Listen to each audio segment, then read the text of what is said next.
தேசம்.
ராசு, என்னாச்சு?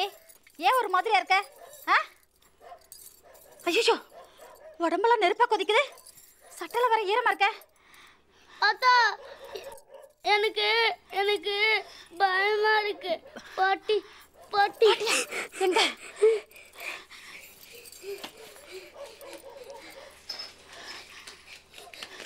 இது இது எது? காசு தப்புக்குள்ள போயிருந்தியா? அட பாவி மவனே, அங்கெல்லாம் போகக்கூடாது சொல்லியிருக்கல. என்ன நீ? என்னாச்சு? ஏன் ஒரு மாதிரி உட்காந்துட்டு இருக்கான்? இந்த புள்ள காசு பங்களாக்கு போயிருக்கான் சிவகாமி. காசு பங்களாக்கா? ஆமா, இதை எடுத்துட்டு வரேன்னு அங்க போய் கிழவியோட ஆவியை பார்த்து பயந்து போட்டு வந்திருக்கான். ஜுரம் அடிக்குதே, இருங்க நீ வைத்தியரை கூட்டிட்டு வரேன்.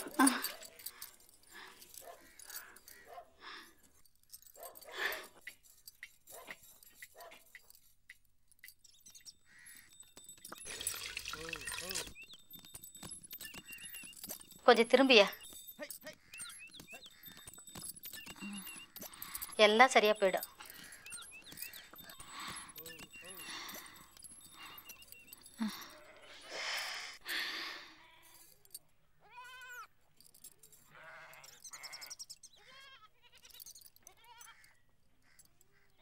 வணக்காத்தா. வணக்கம் வைத்தியரையா. என்ன ராசு, என்னாச்சு?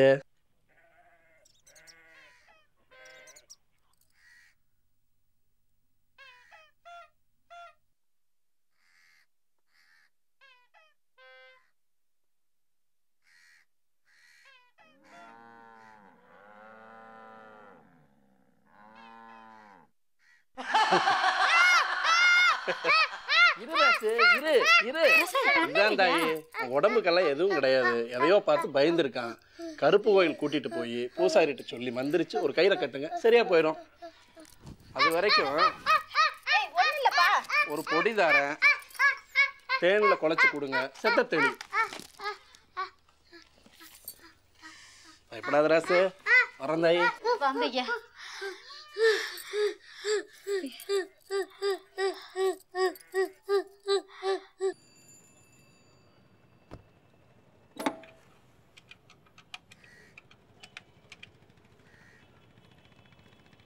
ஹலோ மிஸ்டர் பார்கவா, நான் டாக்டர் நந்தா பேசுகிறேன். அந்த கல்வெட்டு ஃபோட்டோகிராஃப்ஸ்லாம் உங்களுக்கு கொடுத்து அனுப்பிச்சிருந்தேனே, அது என்ன மொழின்னு கண்டுபிடிச்சிட்டிங்களா? தமிழ் தானா? ஓ, பழைய தமிழா? அதை உங்களால் முடியாதா? இல்லை பரவாயில்ல, ஐல் மேனேஜ். நானே யாராவது ஒரு ஆர்கியாலஜிஸ்ட்டை கான்டாக்ட் பண்ணிக்கிறேன். நான் உங்ககிட்ட அப்புறம் பேசுகிறேன். நீங்கள் எல்லாத்தையும் எனக்கு திருப்பி கொடுத்து அனுப்பிச்சிடுங்க. தேங்க்யூ. யார்கிட்ட பேசிட்டு இருந்தீங்க? அது அது அதை விட்டுருமா. என்ன ஏமாத்துறீங்க? பத்மா, நான் எதுக்கு உன்னை ஏமாத்தணும்? என்ன மட்டும் இல்ல, நீங்க உங்களே ஏமாத்திக்கிறீங்க.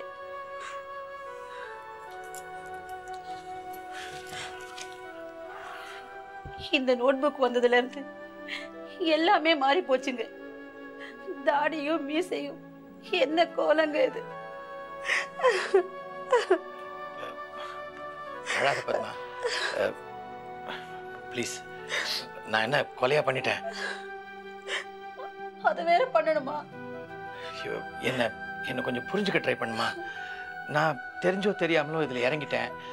பாதியில் விட்டுட்டு வர முடியல. ஆனால் கூடிய சீக்கிரம் நான் பழைய நந்தாவாயிடுவேன். Don't worry. நீ மார்க்கெட் போகணும்னு சொன்னிய, போலாமா? வேண்டாங்க, வெளியே எங்கேயும் போக வேண்டாம். மற்றவங்க உங்களை பார்க்குற பார்வை என்னால தாங்கிக்க முடியலைங்க.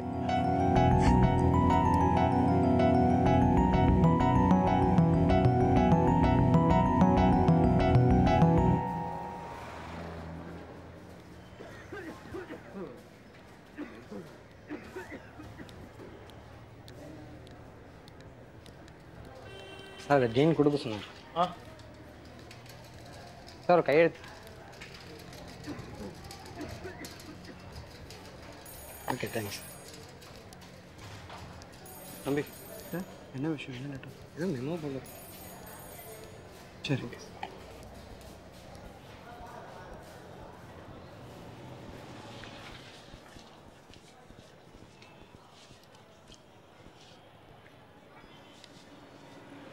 Morning chief. Good morning Aravind.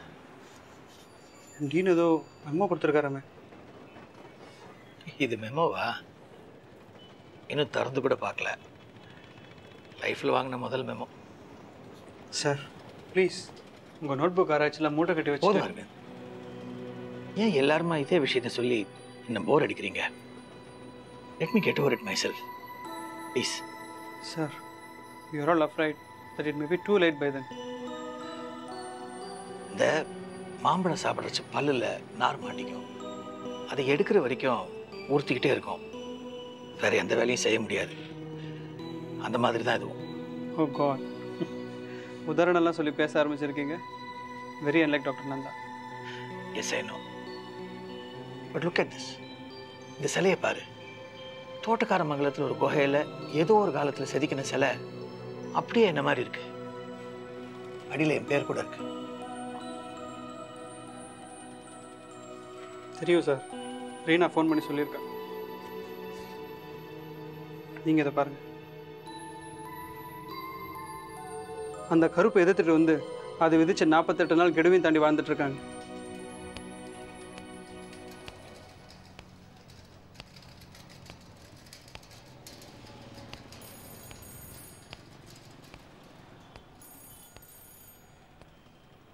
உங்களுக்கும் ரத்னா மாதிரி மேல் நம்பிக்கை இல்லைன்னா இதில் அட்ரஸ் இருக்கு, போய் பார்த்துட்டு வாங்க. சார், உங்களை மாதிரியே இருக்க கல்லால் செஞ்ச சிலை, ஃப்ளஷ் அண்ட் பிளட்டாக இருக்க லக்ஷ்மி சண்முகம், இந்த ரெண்டுத்தில் விச் இஸ் ஈஸி டு ஃபேக்குன்னு ஆஸ் அ டாக்டர் உங்களுக்கே தெரியும்னு நினைக்கிறேன்.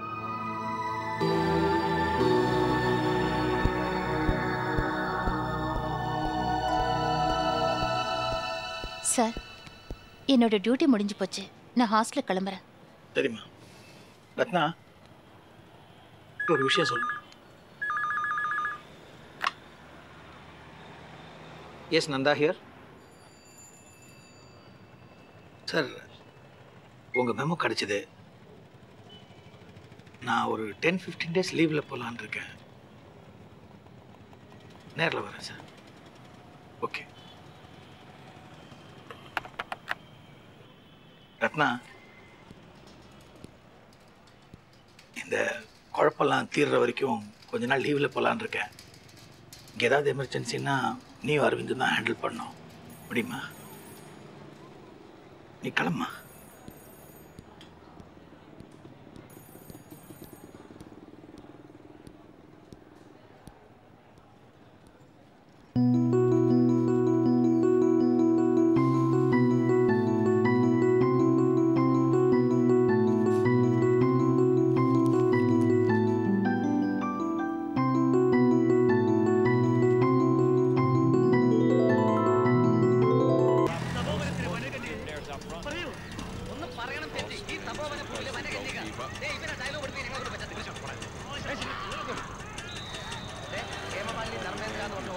இந்தப்பா.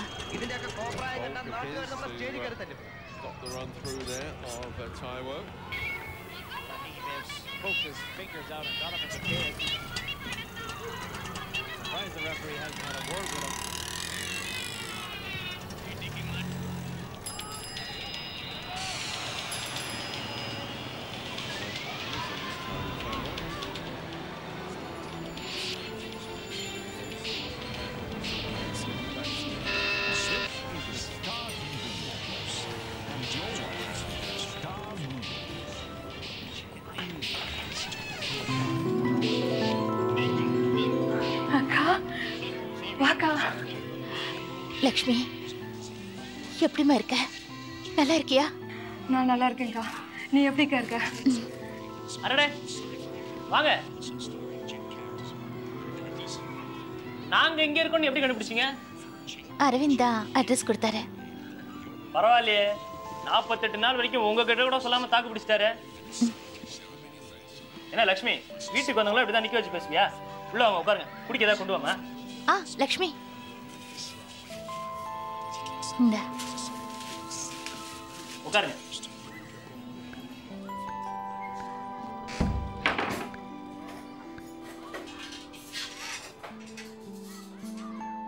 என்ன அப்படி பாக்குறீங்க? ஏழை கிளார்க் வீடு, இதுதான் சிம்பிளா இருக்கும். வீடு எப்படி இருந்தா என்ன, நாம சந்தோஷமா இருக்கோமாங்கிறது தானே முக்கியம். கரெக்ட். அச்சமே நரகம். பயம் இல்லைன்னு வச்சுங்களேன், குடிசையில கூட சந்தோஷமா இருக்கலாம்.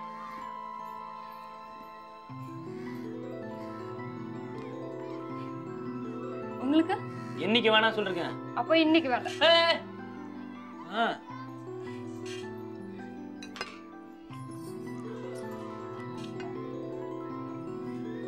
என்னக்கா அப்படி பாக்குற? ஒண்ணு இல்ல லக்ஷ்மி, என்னால நம்பவே முடியல.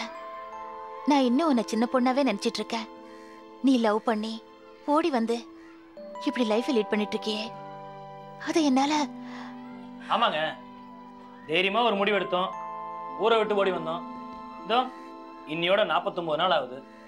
நம்ம ஊர்ல இருக்கிற முட்டாள்தனமா நம்பிக்கையெல்லாம் உடைச்சிட்டு சந்தோஷமா வாழ்ந்துட்டு இருக்கோம். ரீனா, அரவிந்த் மாதிரி ஃப்ரெண்ட்ஸ் எல்லாம் இருக்கும்போது எங்களுக்கு என்னங்க குறை? என்ன லட்சுமி? ஆமாக்கா, நாங்க இவ்வளவு தூரம் சந்தோஷமா இருக்கிறதுக்கு காரணமே அரவிந்தும் ரீனாக்காவும் தான். ஊரை விட்டு ஓடி வந்த எங்களுக்கு வீடெல்லாம் பிடிச்சு கொடுத்து ரொம்ப ஹெல்ப் பண்ணியிருக்காரு அரவிந்த். என்ன நீ அரவிந்த்னு பேரை சொல்ற? உங்க அக்காவை கட்டிக்க போறவருமா பார்த்து அவங்களுக்கு கோவம் வந்துட போகுது. சரி சரி, ஊருக்கு போனீங்களா? வீட்டில் எல்லாரும் நல்லா இருக்காங்களா? எல்லாரும் நல்லா இருக்காங்களா? லெட்டர் வந்தது. அத்தா தான் உங்க 2 பேரையும் நினைச்சு அழுதுகிட்டே இருக்குதா. அதான் இன்னும் 2 நாள்ல ஊருக்கு போறோமே, எங்களை பார்த்த உடனே அழுகெல்லாம் போயிடும். ஐயோ, ஊருக்கு போறோமா? வேணாங்க, ரீனாக்கு நான் கூப்பிட்டாதான் வரணும்னு சொல்லியிருக்காங்கல்ல, இப்போ வேணாங்க. ஏன் ஏன் இப்போ வேணாங்கிற? அதான் அந்த 48 நாள் கடையெல்லாம் தாண்டியாச்சுல்ல, அப்புறம் என்ன பைத்தியம்? நான் ஆஃபீஸோட லீவ் சொல்லிட்டேன், இன்னும் 2 நாள் கழிச்சு நாம போகிறோம்.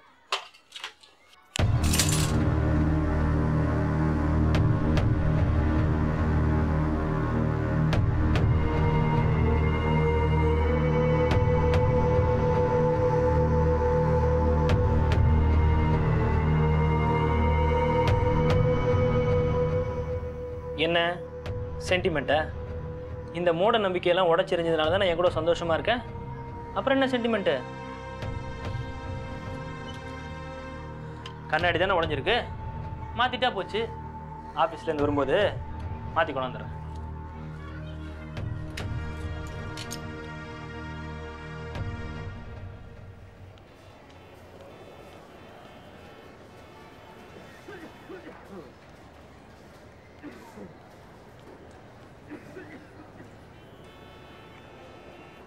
இன்ஜெக்ஷன் ரிப்பீட் பண்ணோம்.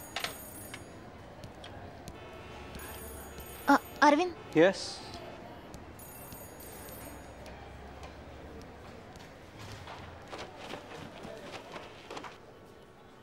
அரவிந்த்,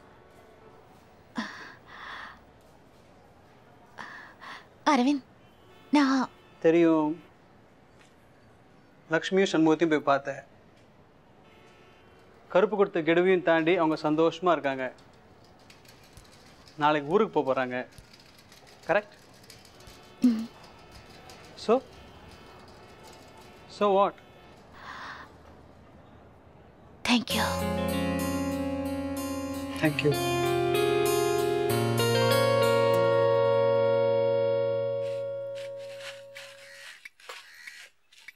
அத்தாய், காரியம் பண்ணணும்னா என்னென்ன செய்யணும்?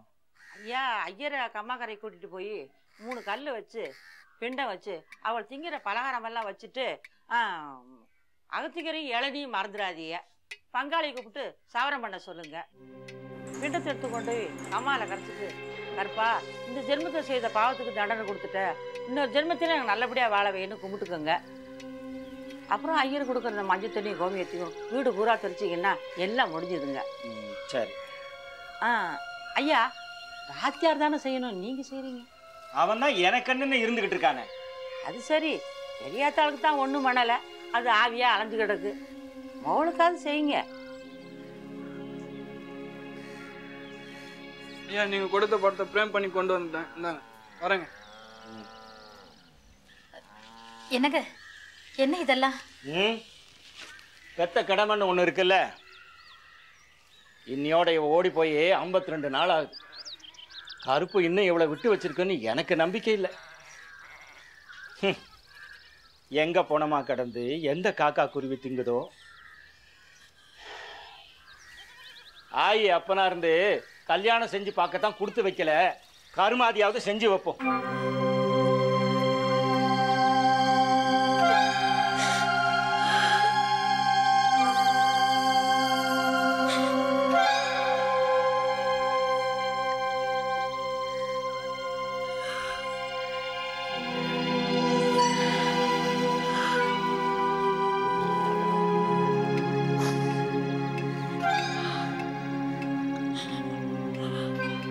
தம்பி ராசு, தபால் வந்திருக்கு.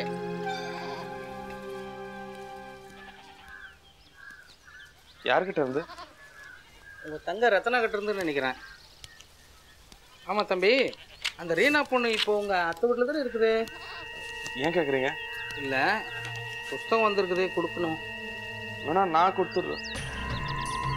வேணாம் தம்பி, நானே கொடுத்துட்றேன். அதானே என் வேலை.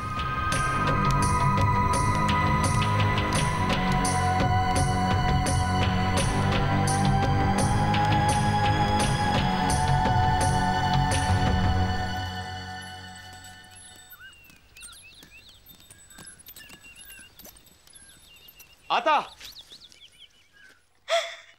ஆத்தா, அப்பா, ஆத்தா, லக்ஷ்மி உயிரோட தான் இருக்கலாம். என்ன சொல்ற? ஆமாத்தா, ரத்னா லெட்டர் போட்டிருக்கா. அவங்க டவுன்ல தான் இருக்காங்களா, சந்தோஷமா இருக்காங்களா. ரத்னா போய் பார்த்தாளா? அவங்க என்னைக்கே ஊருக்கு வராங்களா.